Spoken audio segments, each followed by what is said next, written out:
आज का क्लास कक्षा 10 है। विषय हमारा विज्ञान है। आज हम पढ़ेंगे पोषण या भोजन की आवश्यकता। इसमें हमारा पहला है ऊर्जा की आपूर्ति, दूसरा है शरीर की वृद्धि, तीसरा है शरीर में टूट फूट की मरम्मत और चौथा है रोगों से रक्षा। तो हम ये जानेंगे इस टॉपिक में कि पोषण या भोजन की आवश्यकता क्यों होती है। जितने भी जीवधारी धरती पर हैं, चाहे वो पेड़ पौधे हैं या जंतु हैं, सबको भोजन की आवश्यकता होती है। हम समय समय पर भोजन करते रहते हैं, तो आखिर हमें अब भोजन न करें तो क्या होगा। मान लीजिए कि हम भोजन नहीं करेंगे तो ये सारी चीज़ें नहीं हो पाएंगी। अब आखिर ये सारी चीज़ें हैं क्या। सबसे पहला है ऊर्जा की आपूर्ति। हम रोज़ के जो डेली एक्टिविटी करते हैं, डेली एक्टिविटी यानी कि रोज़ के जितने भी काम हम करते हैं, चाहे पढ़ते लिखते हैं, कहीं आते जाते हैं, बैठे ही रहते हैं, तो हमारे अंदर जो है एनर्जी बर्न होती है, और वो भी कैलोरी में बर्न होती है। तो जो भी ऊर्जा हमारे शरीर में बर्न हो रही है वो फिर आएगी कहाँ से। मान लीजिए पहले से रिजर्व एनर्जी है हमारे बॉडी में, रिजर्व एनर्जी होता है।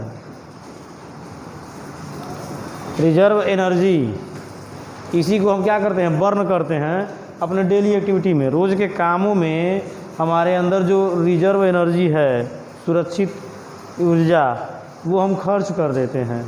अब इस ऊर्जा को फिर से प्राप्त करने के लिए हमें भोजन की आवश्यकता होती है। तो यही पहला हेडिंग का मतलब है, ऊर्जा की आपूर्ति। आपूर्ति मतलब फिर से वापस लाना। तो जो ऊर्जा हमारा ख़त्म हो जा रहा है उसको फिर से वापस लाने के लिए भोजन की आवश्यकता है। दूसरा है शरीर की वृद्धि।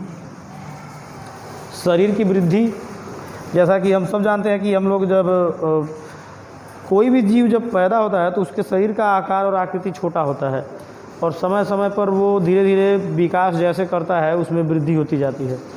तो शरीर की आयतन और आकार में बढ़ोतरी को वृद्धि कहते हैं, और वृद्धि के लिए भी हमें भोजन या पोषण की आवश्यकता होती है। भोजन नहीं करेंगे तो वृद्धि रुक जाएगी। पेड़ पौधे भी वृद्धि करते रहते हैं, हमेशा करते रहते हैं। जंतुओं में जो वृद्धि होती है वो एक निश्चित समय तक होती है, जबकि पेड़ पौधों में वृद्धि, ग्रोथ, ये जो है ट्री में या प्लांट कह लीजिए, प्लांट में हमेशा होता रहता है ग्रोथ।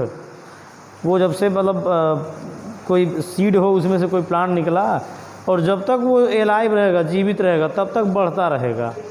और जब अंत में जब वो बूढ़ा हो जाता है, ओल्ड एज में आ जाता है, या मतलब बूढ़ा होकर के सूख जाता है पौधा, जब उसकी मृत्यु हो जाती है, सूख जाता है, तभी उसका ग्रोथ रुकता है। आप उदाहरण में फसलों को ले लीजिए। धान या गेहूं के जो फसल होते हैं हमारे खेतों में, वो फसलें तब तक बढ़ती रहती हैं जब तक वो जीवित रहती हैं। अब इतने बड़े बड़े फसल हो जाते हैं, जब उनमें फल आ जाता है, मतलब जो भी है दाने आ जाते हैं अनाज के, तो धीरे धीरे वो सूखने लगता है, वो उसकी मृत्यु होने लगती है, बुढ़ापा आ गया उसका, तभी वो ग्रोथ करना बंद करेगा। और हम लोगों के अंदर कोई जंतु हो, मान लीजिए, तो जंतुओं में हमने देखा है कि अब जैसे मान लीजिए किसी गाय का बछड़ा हो, तो जब गाय का बछड़ा होगा तो छोटा सा होगा पैदा हुआ बछड़ा, और वो 1.5 या 2 सालों में खूब बड़ा सा, इतना बड़ा हो जाता है। और लगभग 3 सालों तक जाते जाते अगर गाय के बच्चे, मतलब फीमेल है, वो बछड़ी है, तो 3 साल तक आते आते तो वो दूध देने लायक हो जाते हैं सब। मतलब उन्होंने 3 साल में ही वो इतने बड़े हो गए। लेकिन अब उसके बाद वो बेचारे लंबाई और चौड़ाई में उतना नहीं बढ़ेंगे जितनी स्पीड से, नहीं तो अगले 3 सालों में तो वो हाथी से भी बड़े हो जाते, और फिर उसके अगले 3 साल में वो इसी तरह से बढ़ते बढ़ते रहते, तो एक दिन गाय और भैंस इतने बड़े हो जाते कि उनके लिए हम घर नहीं बनवा पाते। हम लोग भी तो लंबाई में, जैसे मान लीजिए हम ही हैं, तो हम लोग 20-22 साल 25 साल तक ही बढ़ते हैं, वैसे जब छोटे होते हैं तब तो बहुत तेज़ी बढ़ते हैं। हमारे घरों में जो छोटे बच्चे होते हैं उनको अभी देख लीजिए 3 सालों तक तो बहुत तेज़ बढ़ते हैं सब। जब तक चलना सीखते हैं बहुत स्पीड में बढ़ते हैं, और उसके बाद और भी बड़े किशोरावस्था आ जाती है। किशोरावस्था के बाद बाल्यावस्था है। तो बाल्यावस्था और किशोरावस्था इन सब में बच्चे बहुत तेज़ी से बढ़ते हैं। फिर युवावस्था है, तो युवावस्था में वृद्धि जो है थम जाती है। युवावस्था में हम हैं तो हमारी वृद्धि तो थम चुकी है।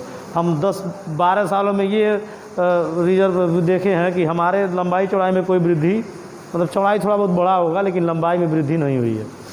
तो ये वृद्धि, जंतुओं में वृद्धि एक निश्चित समय तक होती है, इसको ध्यान में रखिए। जो एनिमल्स होते हैं, जंतु, इनमें जो ग्रोथ होता है, वृद्धि, ये एक निश्चित समय तक होता है। और जो प्लांट में या ट्री में जो ग्रोथ होता है वो जब तक जीवित रहेंगे तब तक वृद्धि होगा। सबसे ज़्यादा जीवित रहने वाला ट्री कौन है? आपने जीके में पढ़ा होगा कि सबसे लंबी आयु वाला पेड़ बनियान ट्री होता है।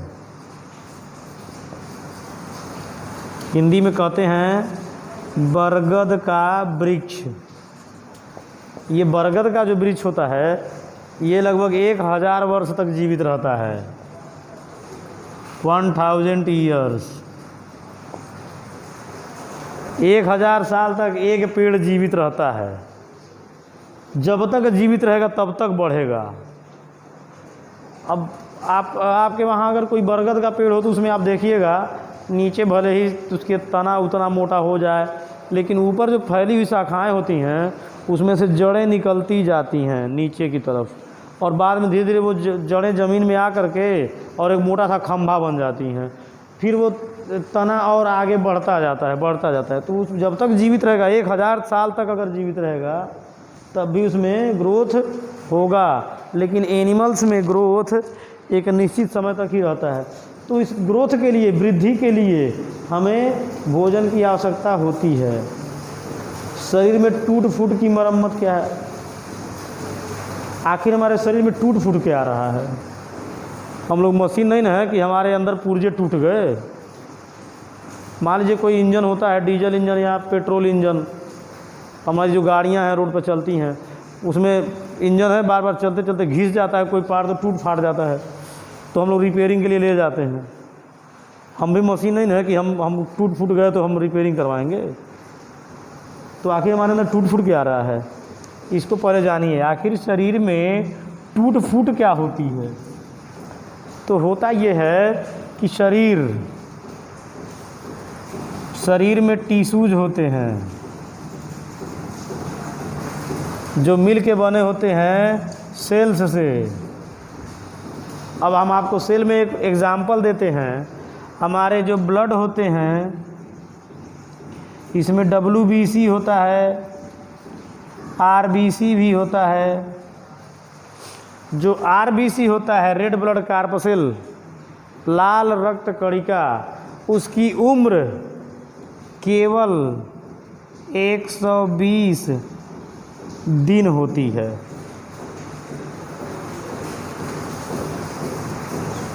केवल 4 महीने। 4 महीने में मतलब हमारा एक RBC बनेगा अगर शरीर में, लाल रुधिर कणिका अगर एक बनेगी तो वो 4 महीने में नष्ट हो जाएगी। तो फिर नई कोशिका तो बनेगी ही। तो हमेशा हर रोज़ हमारे शरीर में RBC बनता रहता है नया, और पुराना वाला RBC ख़त्म होता रहता है। जो RBC पुराना वाला ख़त्म हो जाता है वो जाता कहाँ है? उसको हमारा जो लीवर है ये खा जाता है। हमारा लीवर हमारे मरे हुए RBC को खा के ख़त्म कर देता है। हमारे लीवर का आकार बहुत बड़ा होता है।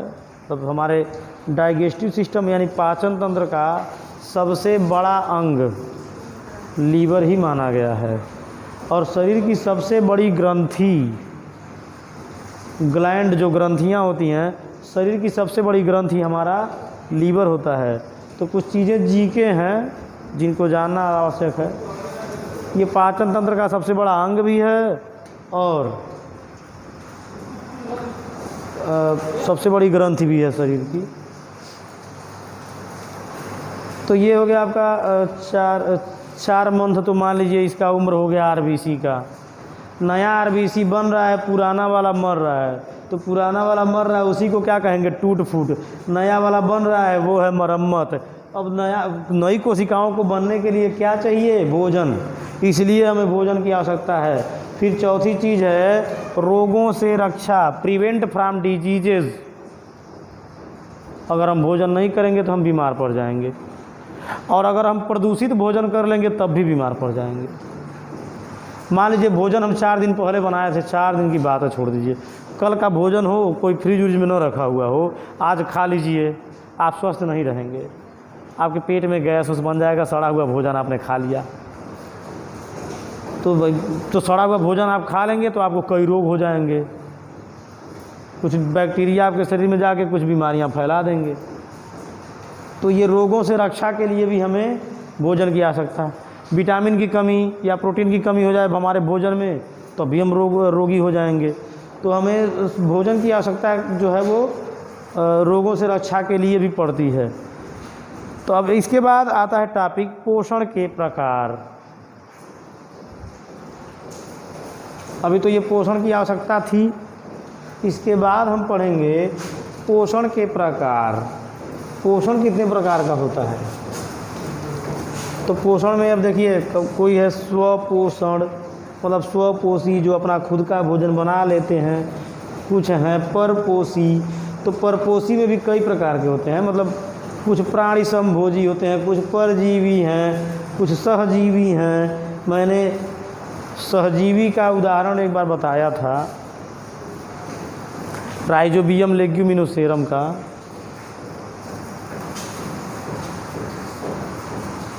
स्वपोषी पोषण, पहले तो हम लिखेंगे पोषण के प्रकार क्या है, ये देखेंगे।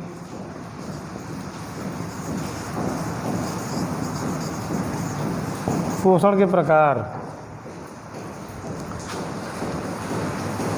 तो पहला प्रकार है स्वपोषी पोषण। इसी को पहले जानते हैं, स्वपोषी पोषण। इसको अंग्रेजी में कहते हैं ऑटोट्रॉफिक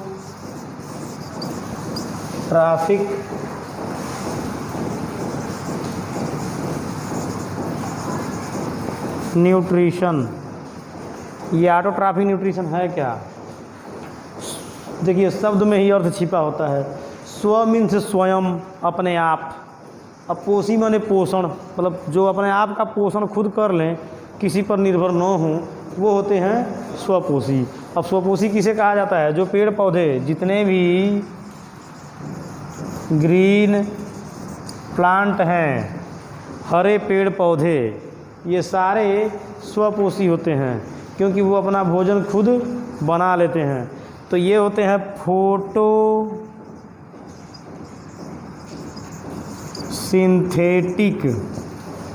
क्योंकि ये फोटोसिंथेसिस करते हैं, इसलिए ग्रीन प्लांट फोटोसिंथेटिक होते हैं। कुछ होते हैं कीमोसिंथेटिक।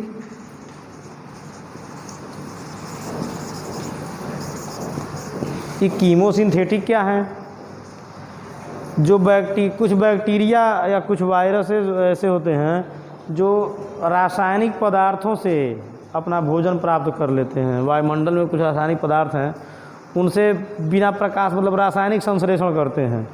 तो रासायनिक संश्लेषण कीमोसिंथेसिस होता है, और प्रकाश संश्लेषण फोटोसिंथेसिस होता है। ये दोनों संश्लेषण जो है वो है स्वपोषी पोषण। बाकी जो संश्लेषण कर रहा है उसको खाने वाले आएंगे परपोषी में। तो इसमें देखते हैं, स्वपोषी का शाब्दिक अर्थ है स्वयं को पोषित करना। अभी जैसा मैंने आपको बताया कि जो स्वपोषी होता है उसका शाब्दिक अर्थ, शाब्दिक मतलब ये शब्द ही बता रहा है कि स्वयं को पोषित करना। आपने स्वयं को पोषित कर लिया, किसी पर निर्भर नहीं रहे।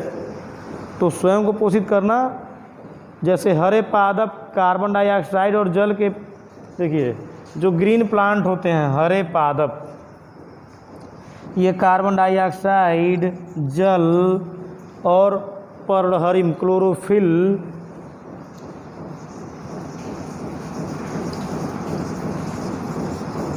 क्लोरोफिल और सनलाइट, इन सब के प्रेजेंस में मतलब उपस्थिति में अपना खुद का भोजन बना लेते हैं, जिस क्रिया को कहते हैं फोटोसिंथेसिस। तो जब फोटोसिंथेसिस होता है तो उसमें 4 चीज़ें नेसेसरी होती हैं, ज़रूरी 4 चीज़ें हैं। पेड़ पौधों का हरा रंग यानी कि क्लोरोफिल, फिर है सूर्य का प्रकाश, कार्बन डाइऑक्साइड और जल। ये चारों चीज़ें रहेंगी, फोटोसिंथेसिस हो जाएगा, वो अपना भोजन खुद बना लेंगे, वो होता है स्वपोषी पोषण। पृथ्वी पर पाए जाने वाले अधिकांश पौधे स्वपोषी हैं। स्वपोषी पौधे अपना भोजन स्वयं बनाते हैं।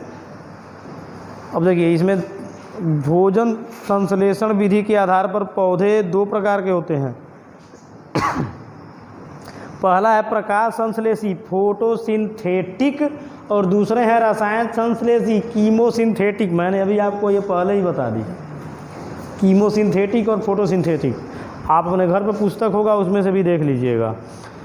स्वपोषी पोषण 2 प्रकार के हैं। अब ये स्वपोषी पोषण के जो दोनों प्रकार हैं ये अगले क्लास में पढ़ेंगे। आज के लिए इतना ही।